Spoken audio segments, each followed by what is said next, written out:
ó, rosa choque, para homenagear você, mulher, e você, mamãe, viu? A cor da mulher é a rosa, né? Que nós convencionamos. Então, sinta-se homenageada aí pelo pastor. E vamos, então, à palavra do Senhor. Depois da mensagem, nós vamos ter a homenagem às mamães. Então, fique aí ligado e vamos continuar adorando ao Senhor. E vamos ler, então, portanto, Gênesis 18, verso 18 e verso 19. Uma família aprovada por Deus. Diz assim a palavra do Senhor: Abraão será o pai de uma nação grande e poderosa, e por meio dele todas as nações da terra serão abençoadas. Verso 19: Pois eu o escolhi para que ordene aos seus filhos e aos seus descendentes que se conservem no caminho do Senhor, fazendo o que é justo e direito, para que o Senhor faça vir a Abraão o que lhe prometeu. Vamos orar. Amado Deus e Pai, querido progenitor de toda a raça humana, e nós queremos, Pai, neste momento pedir a sua sabedoria e a sua infiltração na nossa mente, para que a tua palavra habite em nossa mente e transforme o nosso coração, habitando no nosso coração, para que o nosso corpo possa se mover em função dessa palavra, para que a nossa família possa ser abençoada por essa palavra. Por isso, Senhor, dá-me a tua graça e dê a tua graça a todos os nossos telespectadores, a todos os nossos irmãos e irmãs de São Paulo, da Central Vida Nova e do mundo. Oramos em nome de Jesus. Amém. Queridos irmãos, o que é uma família? Como você definiria uma família? Presta atenção que parece absurda a pergunta, mas não é. Tendo em vista a conotação familiar, a estrutura que a família está tendo hoje em dia, por conta dessa questão da liberalidade e de uma criação de um amor fora do padrão bíblico. Hoje nós temos a família de diversas formas que não vem ao caso eu citar nesse momento. Mas a família que eu perguntei é a família bíblica, a família criada por Deus, lá no Éden. Marido, esposa, filhos. Pai, mãe, filhos. É esta família que eu perguntei. Como está, portanto, a sua família? Você acredita que a sua família vai bem? Pense sobre como está a sua família hoje. Se sim, glórias a Deus. Se não, dá para melhorar? Você consegue entender que a família é um propósito de Deus? Então, para que haja comunhão e amizade com Deus, para Deus, a família deve refletir a sua glória.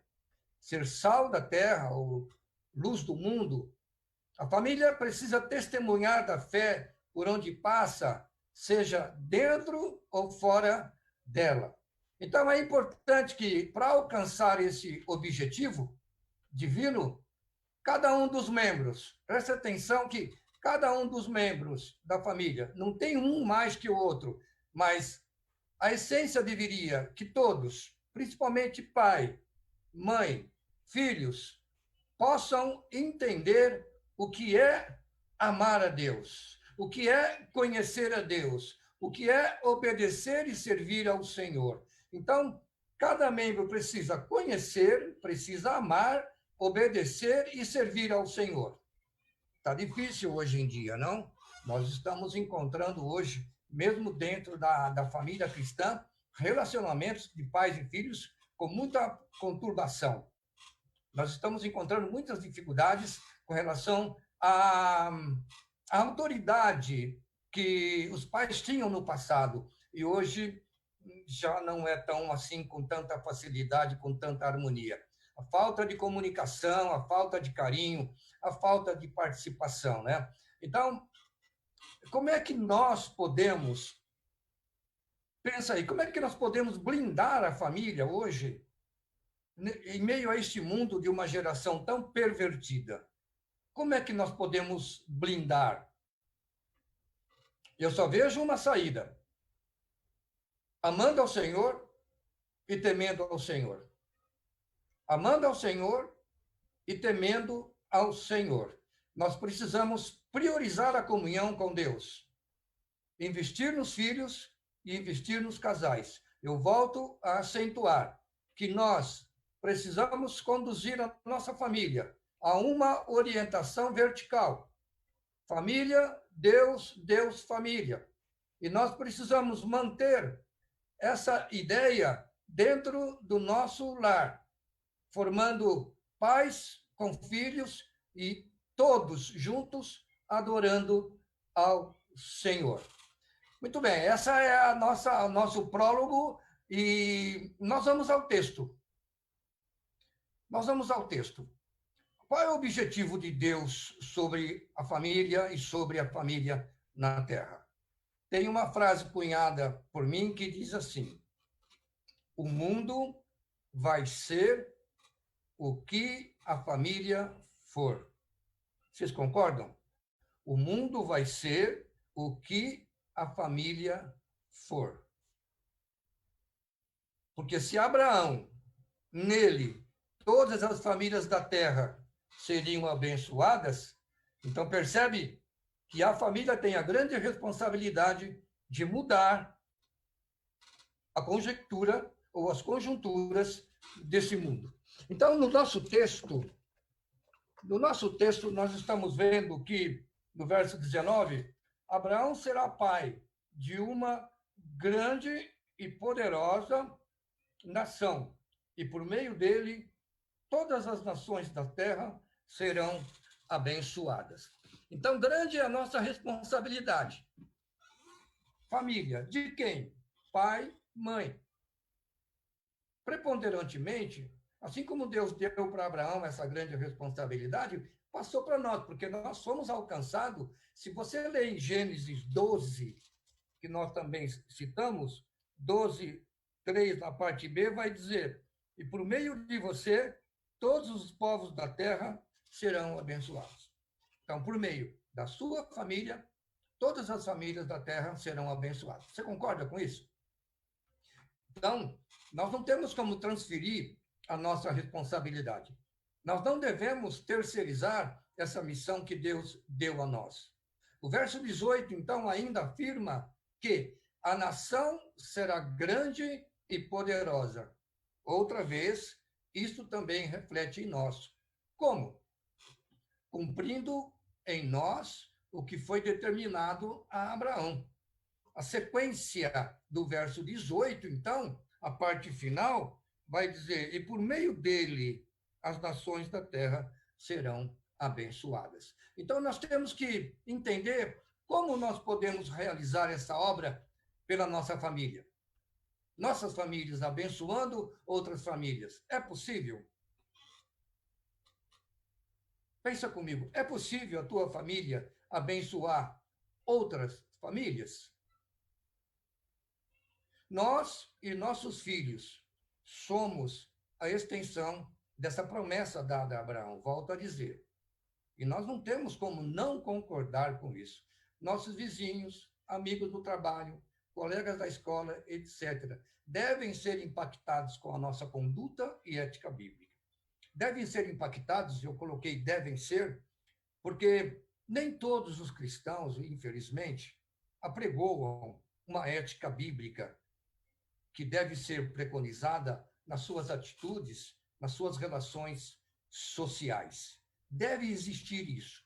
Agora, quantos de fato realmente representam essa família quando estão fora do lar ou até mesmo dentro do lar? Então, é importante nós buscarmos o verso 19, que vai dizer assim: pois eu escolhi, coloque seu nome aí, pois eu escolhi você, eu escolhi seu marido e eu escolhi os seus filhos. Agora, para que Deus escolheu? Para que nós possamos ordenar aos nossos filhos, como ele disse para Abraão. É imperativo. Para que ordene, Abraão, ordene aos vossos filhos. Não existe concessão, não existe negociação para que os seus filhos possam obedecer. Sim, não.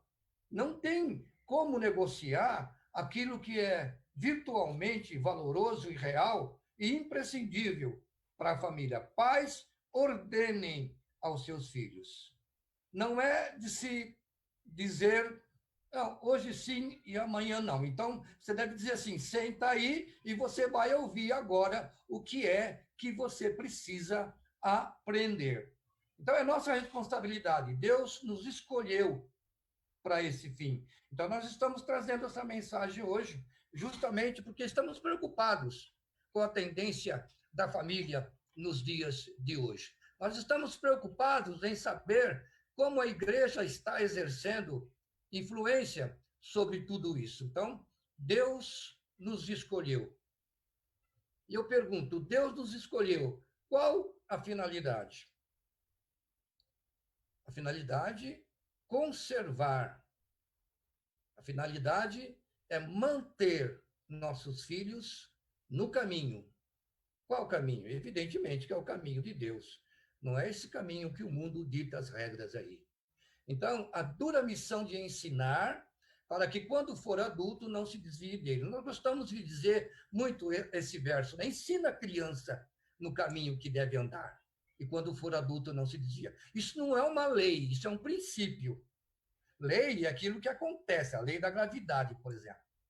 Agora, ensina a criança no caminho que deve andar, de dia e de noite. Se você fizer isso, a probabilidade é muito grande de, quando ele crescer, não se desviar mais desse caminho do Senhor. Então, vai depender de como educamos nossos filhos, para que esse princípio permaneça. É claro que estamos falando aqui de acompanhamento diário. Quando Abraão recebeu a ordem de transmitir a palavra de Deus, em toda a fase do crescimento. Sabe quando? Desde a fase intrauterina. É ali. Desde a gravidez, você que é cristão, você que teme a Deus, você que quer manter a sua família em ordem, bem estruturada e no caminho, para não sofrer desavenças ou amarguras no futuro, precisa ensinar desde o ventre materno. Conversar com a criança, louvar a Deus, para a criança já sinta da mãe a presença do Senhor. Então, é importante acompanhamento diário. Agora, dentro desse texto do verso 19, o que ganhamos com essa escolha? O direito honroso da formação do caráter. Você sabe o que é caráter, meu irmão? Minha irmã, meu pai e minha querida mamãe. Caráter é tudo aquilo que você soma de informações de ética, de valor, de respeito, de obediência, de cultura ao seu filho aqui na cachola dele. Quando? Quando que deve ser feito isso? Claro que você sabe. Desde a tenra idade, desde o colinho, desde colocar ele no berço para dormir lá no quarto dele, desde o tempo em que ele começa a engatinhar, desde o tempo que ele começa a falar. Ah, ele não fala, mas ele escuta. Então, vai falando. O caráter é formado aqui dentro. E quando ele for maior, quando ele sair para o mundo, aqui dentro vai ter toda a resposta e todos os insumos que ele precisa ter para ir para o mundo e para se conduzir no mundo, para saber optar, para saber escolher amizade, para poder se relacionar e ter os melhores amigos ou não. Isso é caráter. É ser justo, é ser obediente. Quando é que você diz isso? Você coloca isso? Quando ele nasce. A partir desse momento, ou como eu disse ainda antes, chama-se, portanto, fazer o que é justo e direito. Isso chama-se caráter, a formação que eu dou aos filhos quando pequenos. Depois, não adiantará mais nada, ou quase nada, a não ser chorar pelo leite derramado, a não ser chorar.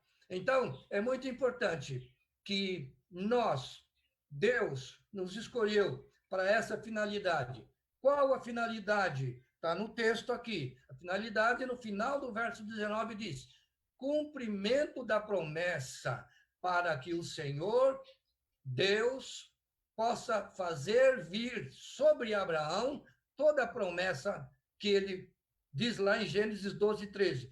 De você, todas as famílias serão alcançadas e abençoadas. Quando nós estamos nesse caminho, nós estamos recebendo aquela promessa de Gênesis 12, 3. Então, é importante o cumprimento da promessa em nossas famílias. É importante que nós possamos saber disso tudo, que a família está como está justamente porque os responsáveis por essa missão, que somos nós, falhamos.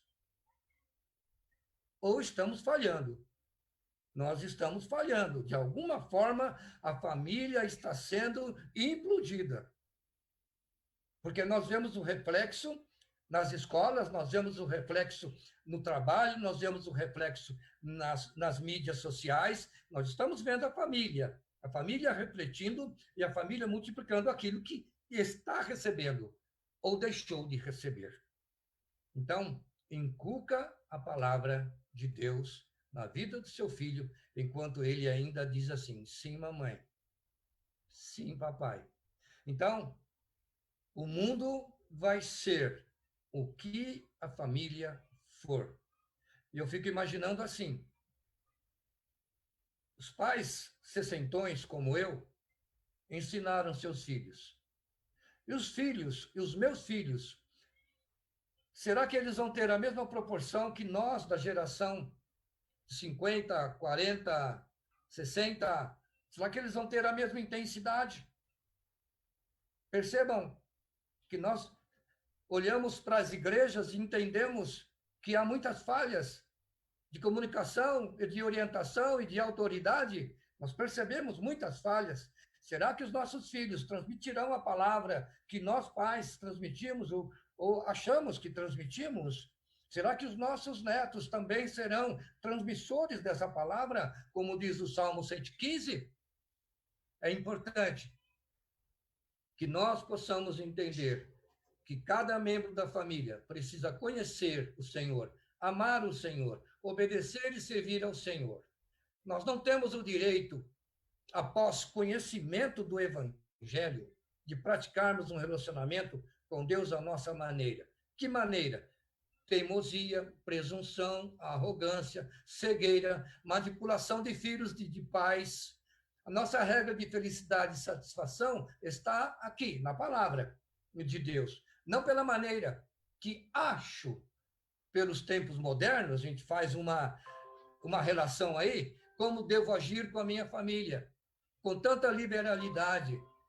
Nossa responsabilidade com os filhos é desde o ventre. Não podemos permitir que o mundo mude o que ensinamos. Não é admissível, é inadmissível que nós venhamos a negociar com o mundo, trocar aquilo, barganharmos aquilo que Deus nos deu, para formar um caráter de um filho e deixar que o mundo tire dele tudo aquilo que é sagrado, tudo aquilo que é divino. Não permita que seu filho, dele, seja roubado aquilo que você ensinou. A regra é a Bíblia, não é o mundo. Criança deve ser corrigida enquanto pequena, mostrar quem manda, com autoridade, mas com amor, sem precedente para a desobediência. Não tem como. Mostrar ao filho o que se chama de pecado. Pecado é isso, dá nomes. E disciplinar mesmo que doa em nossos corações. Mas é melhor doer agora, enquanto pequenos, do que depois de adolescente ou na fase adulta, quando já não haverá mais como. Deus exige obediência ao seu padrão de santidade, justiça e verdade. Abraão deveria ensinar os seus descendentes a guardar o caminho do Senhor. É preciso haver coerência. É preciso haver coerência. É preciso haver coerência entre o que ensinamos e o que vivemos. As pessoas veem em nós o que verdadeiramente somos, ou é só uma transparência de algo que não somos? Ou queremos ser, então fazemos tudo de acordo como manda o figurino da sociedade. Nossos filhos precisam ver em nós o que somos em casa e o que somos na igreja. Mas isso não pode haver precedentes na ordem e na disciplina dentro do lar. Então, não é porque pais são bonzinhos na igreja, onde mantemos uma relação social, de cortesia, etc. Nós não podemos ser na igreja o que somos em casa. Isso não é deixar de ser justo, honesto e transparente. Nas relações sociais, nós somos diferentes, nós somos muito educados, nós damos tapinha nas costas. A gente não pode dizer muito a verdade, porque as pessoas não estão preparadas para ouvir a verdade, inclusive dentro das igrejas. Então, a gente faz, muitas vezes, não se choquem, nós fazemos de conta que está tudo bem. Entende? Então, igreja é adoração a Deus. Ali, nós não temos que esperar muita mudança de cada um, porque a palavra, a própria palavra, tem que mudar as pessoas. A palavra própria muda as pessoas. Agora, em casa, é minha função. Em casa, é sua função. Lá, eu não vou dar tapinha nas costas, não. Eu vou dar tapinha no bumbum. Lá, eu vou deixar de castigo. E lá, eu vou explicar por que está de castigo. Lá, eu vou mostrar para o meu filho que nós temos amor e temos disciplina. Nós temos respeito, nós temos autoridade. Entende? Perdeu-se muita coisa disso. Perdeu-se muito.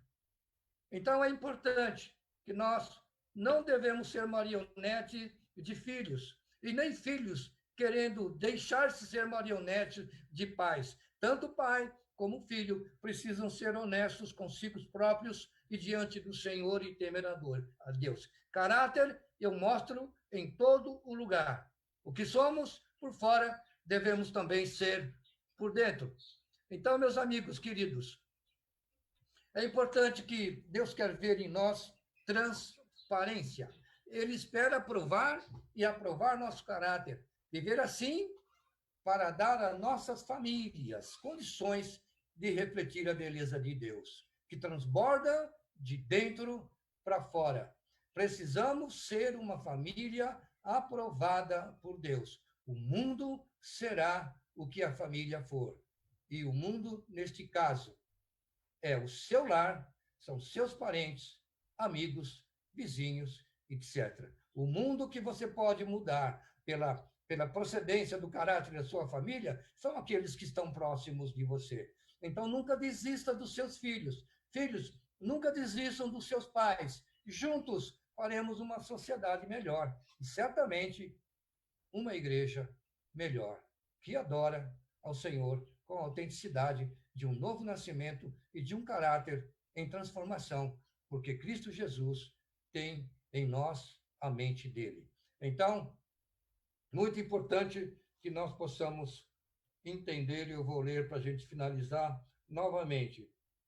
Abraão será pai de uma grande família e poderosa, e por meio dele todas as nações da terra serão abençoadas, pois eu escolhi para que ordene aos seus filhos e aos seus descendentes que se conservem no caminho do Senhor, fazendo o que é justo e direito, para que o Senhor faça vir sobre Abraão o que lhe prometeu.